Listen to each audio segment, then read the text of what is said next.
Welcome to the Bucher and Friends podcast, co-starring 10-year NBA center Ryan Hollins. Couple pump fakes, leans in, shot blocked by Ryan Hollins.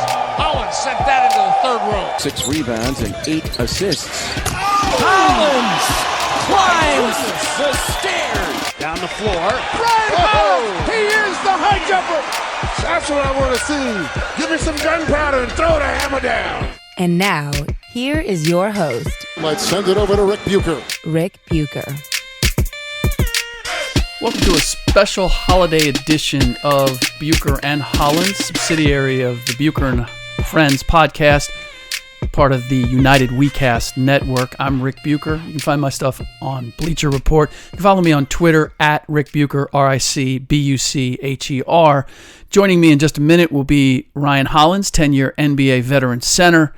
And you can find him on ESPN. You can find him on Twitter at the Ryan Hollins.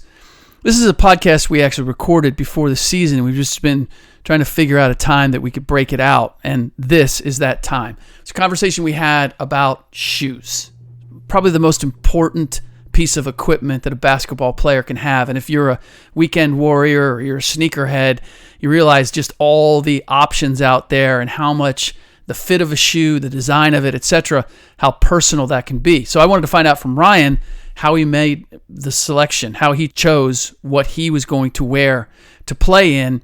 And then we got into talking about teammates with signature shoes, the politics of guys who wanted him to wear their particular shoe, or the awkwardness of wearing a shoe and then competing against the guy whose shoe you were wearing. Got into all that and more. A lot of insidery information about the locker room, guys' feet, you name it. So with no further ado, enjoy. What I'm most curious about is when you don't have a signature shoe and you don't have some big-time shoe deal, how do you decide whose shoe or what shoe you're going to wear? How did you go about doing that? That's a tough one. See, when you get to the league, these aren't your role models. These aren't the guys who are on your wall anymore. And it's a little odd wearing Kobe Bryant's when you're playing against Kobe Bryant. I would think. Yeah. And Kobe Bryant looks down at your shoes and goes, yo, kids, you got my shoe on. How serious can you No, wait a minute. Does that literally happen? Do dudes recognize when you're wearing their kicks? I had a couple teammates, like your teammates will mess around with you. Like, hey, there goes Kobe again. There goes Tracy McGrady. Look at Tim Duncan go. Seriously. And, before you play against a guy, your teammates, they'll mess with you a little bit. So, okay. It's kind of a, you put your pride aside pretty much. But some guys definitely aren't willing to do that. They're not going to wear another guy's shoe. So are you going to is someone coming in, or you're not going to a store? I mean, first of all, you got to get sizes. So do you have an order? Do you have a deal like where you at least get gear? How does that work? Or does the team provide a certain number? Yeah. Well, average NBA guy, whether you're Nike, you're Adidas or whatever, you can get whatever shoe you want to play in for the most part. And they'll give you shoes, and you can kind of, I don't want to say go unlimited on there, but as much as you need, because it's like product, okay? Yep. And then you get an allotment. So you'll have, 10,000, 20,000, some guys have 50, whatever it may be. And if you're kind of that middle echelon type of guy, you'll get some money. They give you cash and the allotment. Jordan Brand, that's why Kawhi was fussing. They don't pay people. So really, Jordan Brand, you're pretty much, you're getting a little bit of money, but you're getting a lot of gear. They're going to get their money's worth out of you in gear. So while you're out wearing it, they're getting endorsement. That's smart. They're smart. Yeah. By the way, I've never been big on wearing the Jordan gear, but I have bought a couple things, and I have to say I like them. Like, I've never wanted to go Jordan Brand. I don't know what it is. I couldn't go there. But the stuff that I have is nice, so I've got to give it to them. Wait, so you buy it, but you don't wear it, Rick? No. So I'm one of those that makes the pilgrimage to the Nike employee store a couple times a year, and I'll go to the Adidas employee store too. But that's a weak second cousin to the Nike employee store. And even the Nike employee store, they call it the company store now, is not what it once was. Like, they had a deal with Cole Haan, and they had everything. Now it always seems like it's just not the same. And and the break on it isn't quite the same. I was right on the fringe of getting one of those getting the $5,000, $10,000 account where you had the credit. You got the five. Yeah. I was right. I was right. Lynn Merritt was right on the brink of giving me that. But ultimately, I couldn't pull it off. I knew that there were times where I was going to be writing or reporting on Nike, and my journalistic integrity just said I can't do it. I still got to pay for my gear. Yeah. Wow. Yeah. How about that? Wow. Didn't know I had that, did you? Huh. Worst shoes you've ever played in? Worst shoes that I have ever played in. The safe answer, any shoes that I've got hurt in, obviously twisted an ankle, then it's like I'm never wearing that shoe ever again. Worst shoe that I ever take. I guess you're saying looks, right? We're not going performance. You're going looks. No, either one. I mean, for whatever reason, you wore them once and you go, I'm not wearing those again. Yeah, I would definitely say, because I'm really particular. The shoe has to feel good. And the tough part with Nike or Adidas or whoever, you find a shoe that you really like, and the next year they're all discontinued. So it's your best bet to try and get 30 or 40 pair of them in all black or all gray or all white, and then you can wear them the next season over because you're kind of stuck. Yeah. I've never really understood that because I found shoes that I really like. I'm a cross-trainer skateboard shoe guy now. It's really? Yeah. I got Janowski's, I got the Metcons, I got the Flywires. Those are the ones that I roll with these days. And I've bought, for the first time, I'm buying, having found them, I'm buying 4 or 5 pair because I'm thinking they're going to discontinue this. They're going to go in another direction. They're not going to have the colors I want. I got to store up now. And I don't understand that because there's certain shoes they have which are popular and are cool, and it's always we got to turn it over. And sometimes they have stretches where, I'll be honest, there's nothing I want to wear. Nothing's looking. There's nothing that's looking good to me. There are some serious bombings, oh my god, I mean, Nike's a culprit, Adidas is a culprit, and you can tell the designer goes, man, I got the flyest thing out. This is gonna be what's next. I'm like, come on, dude, you just gave me some boxes, okay, with a sole on it, and I'm not gonna wear that. Jordan has been real guilty. Because you said Jordan brand, okay, so there's a difference between the Jordans, the retro Jordans that and then the other guy's shoes, and the other guy's shoes look like boxes and spaceships and buses, and they're not quite Jordans. Those Russell Westbrooks aren't quite Jordans. I don't know if I'm gonna put them on. What do you think of LeBron's shoes? They've grown on me because some of them were hideous clunky from the start. They were like moon boots, man. Yeah, no. I couldn't do the boom boots. I'm not an ankle guy. Don't touch my ankles. So when it comes to the Browns, they got to be super lightweight. I have to feel comfortable wearing them. I'm a low cut type of guy. I don't really like KDs, those bubbles in them. Yeah. I like the look, but I'm not a bubble guy because I'm tall enough. I need to be sturdier, okay? I don't need any more height. I need to be lower to the ground so I can move, a la Kobe Bryant's. You talked about taping your ankles. When did you stop taping your ankles? Well, I almost want to say with the Clippers, or maybe in Boston. Maybe when I went from Cleveland to Boston, and there, Paul Pierce was there, Ticket was there, KG, Rondo, all those guys, and it was kind of like, do you want to tape your ankle? Ed, the trainer, said, do you want to tape? Want? No, I don't want to tape my ankle. And I had success on the court with it. I said, dude, I'm really fast without ankle tape. And it was like, I'm not going to tape again. And then me and the trainer with the Clippers, Jason Powell, we kind of made a pact and said, look, if you do your ankle exercises, you get mobs every single day, I don't mind you not being taped. So that was kind of our deal. And I haven't taped since. So how many guys would you say get taped and don't get taped? I mean, because I thought it was a standard thing, like everybody got taped. At least one point it was like that. 75 to 85% of guys get taped, and it's probably less than now with the younger players. But it sometimes it's just mandatory because look, you twist your ankle, the front office is asking the trainer, why wasn't he taped? And even though it's just a precaution, they're going, why wasn't he taped? And he's going to look at you and go, yo, because he refused to get taped. So you got to understand, you got $1 million ankles, literally. Right. Literally, right. $1 million ankles. So there's got to be a real gentleman's understanding there, Rick. So what was the shoe where you got hurt and you said, not wearing those again. So the one thing that they'll do, and we're getting real sneakerheadish right now. Yep. Yeah. They'll have the Kobe Bryants or the Jordans, and then they'll have kind of the B and C class type of Kobe's, where they're not Kobe's, but they're slick, same type of design, same type of angle. Well, we're not talking about knockoffs. No, they're not knockoffs. We're talking Nike. Yeah. Nike is a culprit of this, and they give you more of a cheaper generic, yet they're Kobe's, but they're not Kobe's. And whenever I wear a pair of those, or just what are those? The basic, simple ones? I get hurt, Rick, because they don't have the Kobe technology, brother. So the shoes that they provide for the pros, are those different than the ones that are getting shipped out to the store? Like, because you're talking about, I'm guessing kind of the material is different, or you just look at them and you can go, they're making one kind like this, and then they're making a kind, they're the same, they have the same name, but I can tell it's not the same shoe. No, there's an arrogance with the shoe companies that say, if you're going to wear them, you're going to wear the same thing that Weekend Warrior or Joe Schmo at the park is wearing. You guys have the same shoes. They're not doing anything special. So listen, I don't believe that Michael Jordan wore the same Jordans that I played in.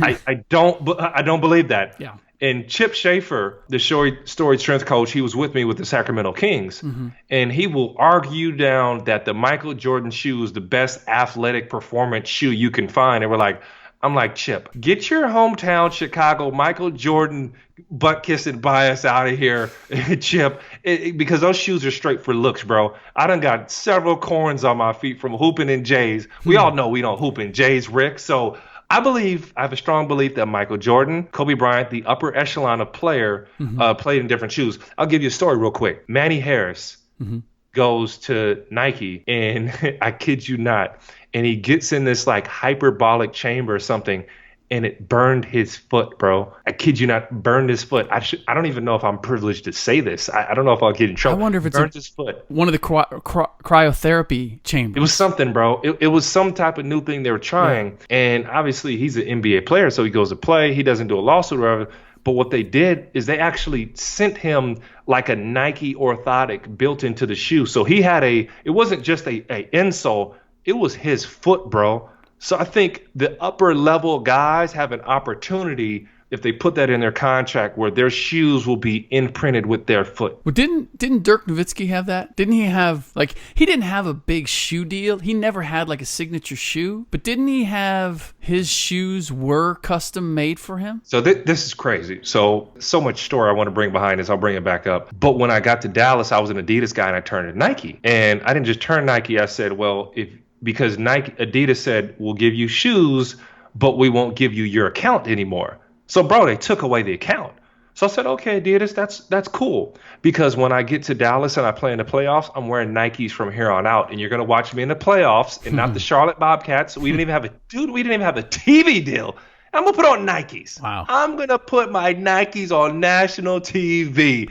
And I never look back. And I used to, at that time, it's weird I wear 17 to play in now. But at that time, I was a 15, 16, Rick. But guess what came in handy as you bring it up? Dirk Nowitzki never had a signature shoe, but he would wear a 15.5 shoe. Sounds pretty decent, right? Normal thing. They don't make half sizes, bro, over 12. They don't. I think 12, that's the last half size. I think you're right. No, I don't think it's 12.5. Yeah, I think you go 12, maybe 13, right? 14. Yeah, 11.5 is the last one. 11.5. So they had to make a sole, the imprint, the mold, just for Dirk. Dude, the mold costs 50 times what a shoe would cost because they have to make this an imprint special shoes. And there's only one mold for that shoe, but all Dirk's shoes are 15.5, bro. It's the craziest thing if you ever see them. And if you don't believe me, go find yourself a 15.5. I'm gonna have to go check out his locker the next time I'm in Dallas. Oh yeah. Before he retires. I'm glad he's got he's so non-flashy. When I was there, the dude drove a Tahoe, an old Tahoe that they gave him from the dealership with the tag still. Like Dirk doesn't. He's so has the most expensive regular shoe that you can find. I'm trying to think. I was in Germany with him one time driving, and I think he had an Audi. We were on the Autobahn, or we were someplace, and he picked up a ticket, which I didn't think was possible. I don't think they gave you tickets, but they had some kind of crazy, right? What's that? You drive crazy out there, right? Oh, dude. So, quick story. I'm over there. In fact, I think this was the same trip. And I'm going to get a rental car. And they said, well, you can have, it was all German cars, right? You can either have a Volkswagen, you can have an Audi, or you can have a Mercedes. Ooh. So you know what I'm doing, right? I got to get the Mercedes, right? Yeah. So I said, I'll take the Mercedes. They give me the keys. Yeah. Dude, it was an A-class Mercedes. I didn't even know they had an A-class.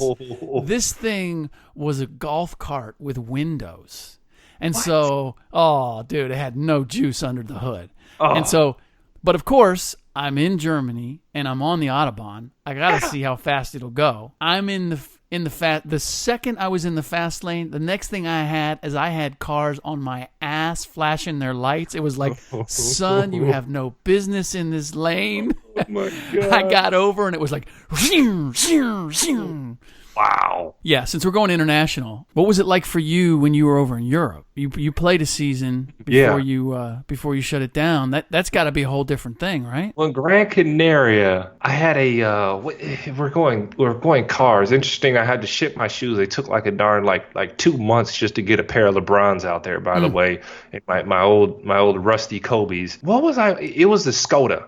There was a Skoda. You got to look it up. I was driving a Skoda, and imagine like this mid-size hybrid car that, you know, it is what it is, and it works, hybrid. You know. But interesting enough, when I got to Italy, we drove Fiats, and I had something that I don't think you've ever seen, Rick. I had a big body Fiat.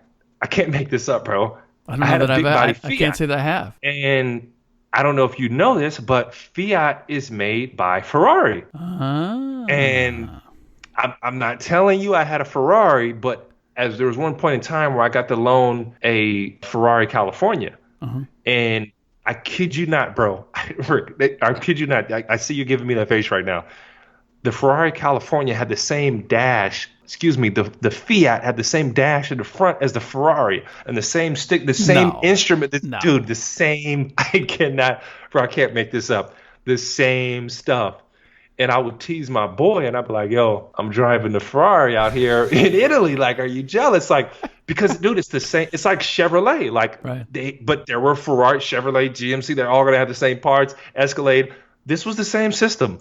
This was if I could have that car, I would bring it here right now, and I would whip it around. How many shoes in general would you go through in a season? If I'm talking shoes, I'm not heavy. And sometimes I get kind of caught in the moment, and I like to separate practice shoes from game shoes. So, I mean, I'm pushing it to 20. I'd say 20. And then I'm picky. You know, I started Nike ID came out, and I got to make my own colors. You know, when I first got with the Clippers, I went kind of crazy on Nike ID. So I'm like, oh, I can use my account on Nike ID? Nike ID? Dude, I had the red ones, the blue ones. The blue ones were red. The red ones are gray. The gray ones with gray. And yet, you still probably weren't topping the number of shoes that Blake or CP3 had. Bro, so, dude, okay, I kid you not. I don't know if you've seen this from any other player or anybody's contesting this. But back in the equipment room, which is the size of some people's apartments, okay? There's this big, huge room. You have Chris Paul shoes and Blake Griffin shoes that fill up the entire room. Then you have this other little section, probably the size of the free throw line, that has the rest of the team's shoes in there. But Jordan Brand they had so many shoes, they were just giving them away, bro. It was ridiculous. And Chris Paul is the guy. Chris Paul he's one of those guys, Rick, that a new shoe for every practice, every day. Really? That's his deal.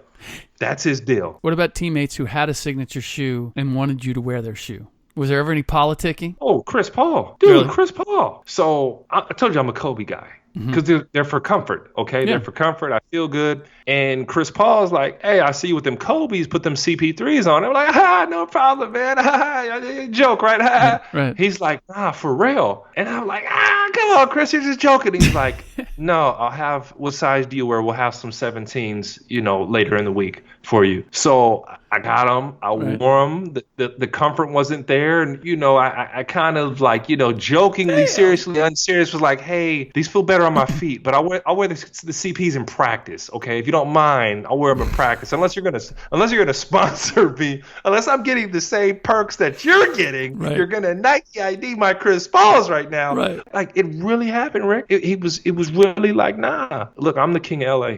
Chris Paul was like, "Yo, I'm the king of LA. This ain't Kobe. We run LA." Yeah. See, people don't realize that was part of the CP3 thing. And Oh yeah. I mean, playing with him, like it was his way. Like we got to do it my way. And you love what he can do on the floor. But from guys I've talked to going back to New Orleans, they were like, "Dude wears on you, man. Dude is always like, it's got to be a certain way. It's got to be his way." And guys, after a while, if a guy's winning you championships like Kobe, you'll follow that forever, right? If a guy's getting you to the second round, at some point you go, yeah. I want to wear my own shoes, dude. Yeah, there's a little type of leeway. If I was Kobe's teammate and I had on the Chris Pauls and the Chris Pauls were more comfortable, I don't know if I'd have a choice. If I want to spend another day in a Laker jersey, if I'm Smush Parker, bro, if I'm Chris Mim, okay, I'm putting the Kobe's on, okay. If I'm Scottie Pippen, I'm signing with Team Jordan, okay, and Ron Harper.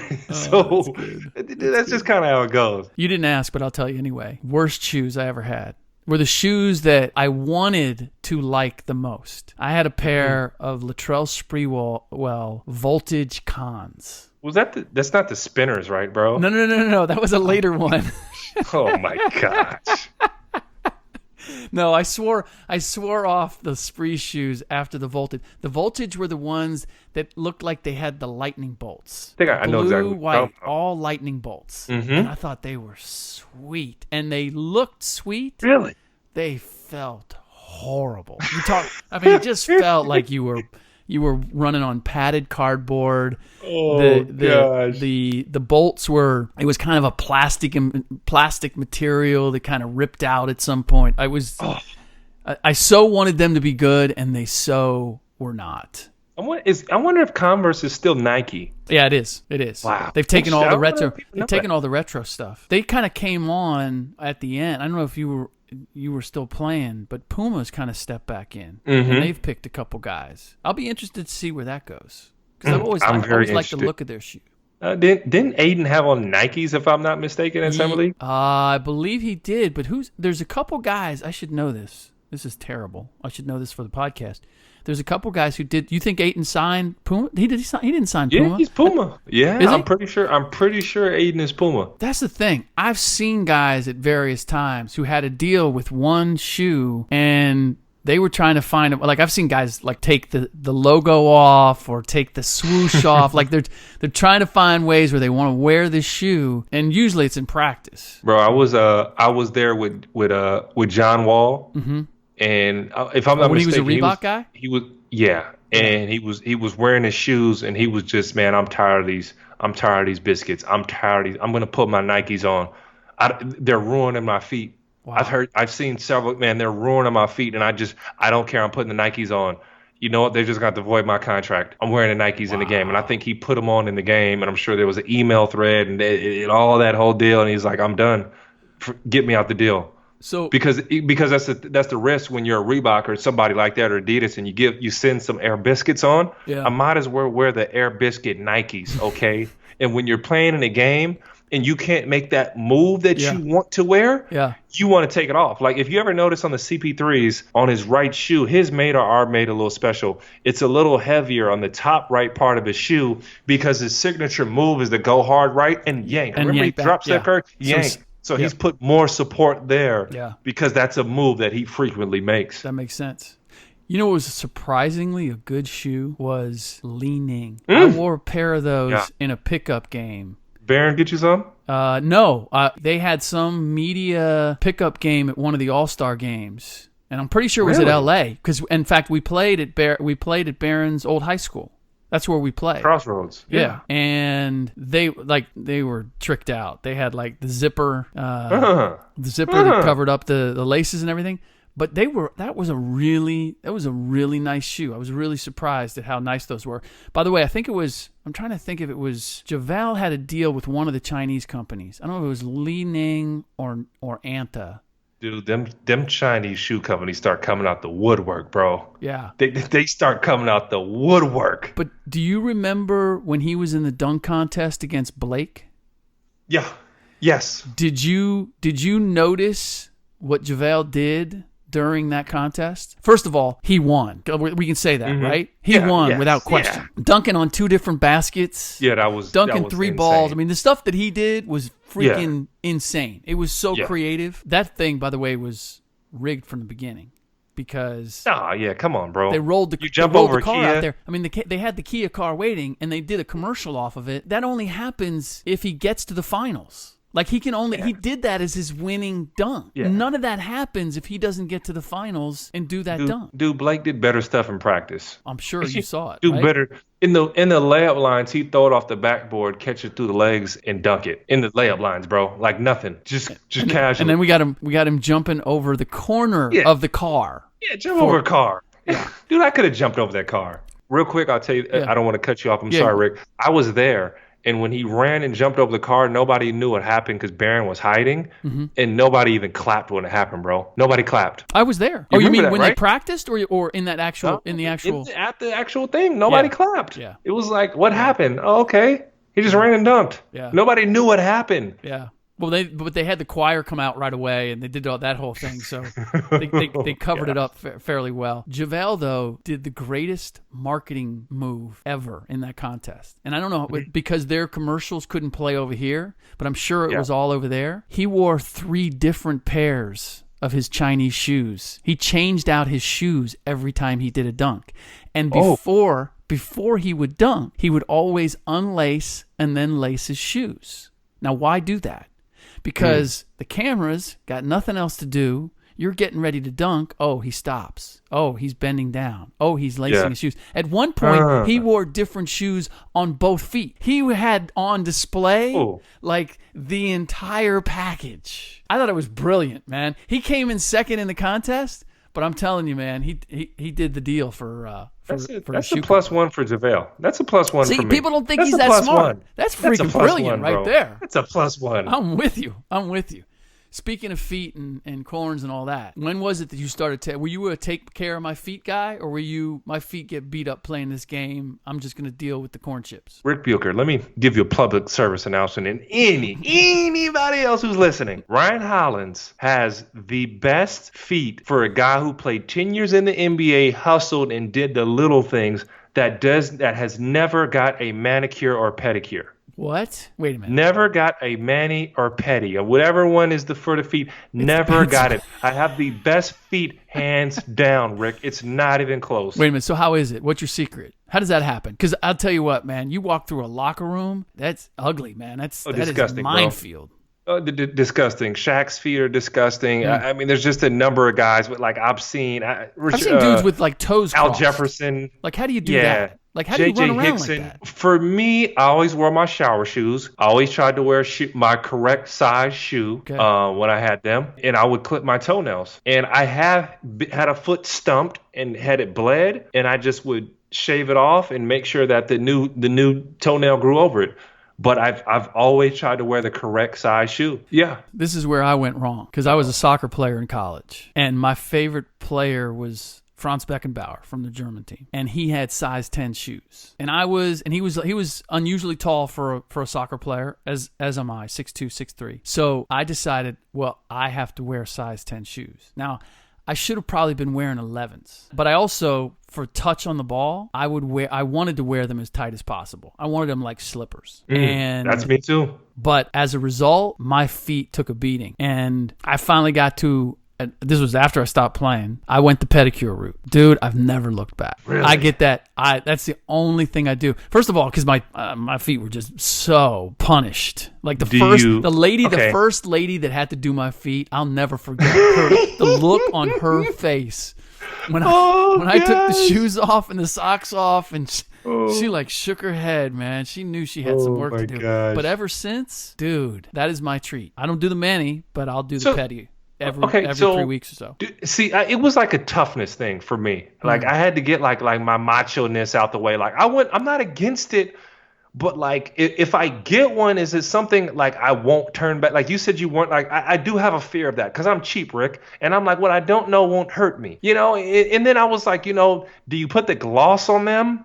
No. Are you I don't do any of that. I don't do any of that. That was just, like Jordan would get the man. He would get the Manny and the Petty. But Jordan was doing it because when he was at the bar and he would hold his glass, he wanted women to notice his fingers were done right. I know guys who played with him. This is what they told me. Like it was part of the advertising. Oh gosh. And so I've never been that. Here's the thing. It's going to cost you like $20, $25. It ain't that much. They massage you too? Yeah, they'll give you like the calf massage. They'll give you the bottom of your feet. You'll get a little whatever they call it, flexology. Really? You come out of there feeling good, and you get like the warm bath. For your feet. Was it so Ray Allen and like I had to get through this because I knew Ray and I love Ray as a person and a teammate. Ray Allen would go clear gloss on the toenails all the time. Well, he's a clear gloss on the toenails. Karl Malone was like getting his painted, like literally painted. Well, yeah. Well, playoff time he would paint, and then when I played with Big Baby Glenn Davis, he was a full on. But I'm like, Glenn, you're just weird, bro. Like Glenn is just a weird guy. Like, come on, Glenn dude. And he would do it, but it was like, you know what? That's just Glenn. That's him. That's Big Baby. What was it like to see him? We're all over the place, by the way. We're gonna wrap this up soon, but I know. What was it like seeing him when I saw him in the Big Three? Yeah, I was like, I thought he went away. I thought he was in the big house. Like I thought. Oh gosh, are we going here? I thought bad stuff had happened, man. I thought he was. I thought he was doing time, and the next thing I know, he's hooping it up. Okay. So in the Big Three, because we talked about apparently, I don't know if Ice Cube and company, and I don't know if you saw when his team won it, Power won it. I guess they stepped forth to get him out the slammer or whatever. And listen, he made it to Toronto. There are a couple players who didn't make it to Toronto. We know them. Whatever we it know was. them well. We don't know why. Baby to Toronto, and he was just thankful, man. He was just thankful, and a lot of us guys were just excited to hear the crowd again, bro. Yeah, I think you take that for granted, Rick. I bet. And to hear the crowd, you know what I'm saying? Yeah. So does this mean you'll do it again? Are you going to do it again? I'm so in, bro. Really? I'm so in. Imagine it's like pickup basketball, but so much more organized. And I say pickup basketball in the sense that I'm playing the way I want to play. I'm enjoying myself. I don't have real beef with anybody I'm playing against. We're gonna go grab a bite to eat, or we're gonna go hang out. Like it is like pickup basketball. I had a blast at the Big Three. Blast. That's good to know. I can see it continuing to upgrade too. And you're in that sweet spot where the older guys, it's going to get increasingly tougher for them to play. That said, I'm still Mahmoud Abdul-Rauf is my freaking hero, man. That dude at his age, that he's still getting it done. He's the only guy that I've ever played against ever, and including Steph. And I know you can see him, but I'll try to describe this. From off the bounce, he bounces the ball and in the same motion shoots it, bro. Because he's small. Yeah. He off the bounce in the same motion, it's gone. Like he's not. It's almost like he's throwing the ball at the rim, bro. I cannot make it up. He's throwing the ball at the rim, and it was throwing me off. And I'm like, yo. Like, what the heck is he doing? Because most guys, when they go, they get in their bag. It's the rhythm dribble, and you can time it. Oh, he's about to pull up over. Time it, boom. Or he's got to really put me on my heels before he pulls up. Rauf, off the bounce throw, straight in the air, bro. It's insane. Next time if you watch him play it's insane, bro. Yeah. The dude if he dyed his gray hairs, you would think he's was 25 years old, bro. 25 or 30. He's the reverse Uncle Drew. Like he's out of control, bro. He looks like Uncle Drew, and he needs to trim it back, and he'd look like the real Kyrie. We've gone the spectrum. We've gone pedicures to Big Three to Big Baby getting out of the slammer and making it to Toronto to favorite and least favorite best episode shoes. we've ever done. Yeah, we're all over the map, which is okay. All right, that does it for this special holiday edition of Bucher and Hollins. In our next podcast, we will, as usual, give you all of our picks for the NBA Friday night games. We do that on behalf of sportsbetcollective.com. The over-under against the spread. Right now, Ryan, after 2 weeks, is slightly above 500. I am a game below, but we're changing all of that this week. We'll also get into conversation about John Wall and the issues with the Wizards. Ryan played there, and Markelle Fultz What is up with that free throw form, and is he long for Philadelphia? Until we meet again, thanks for listening.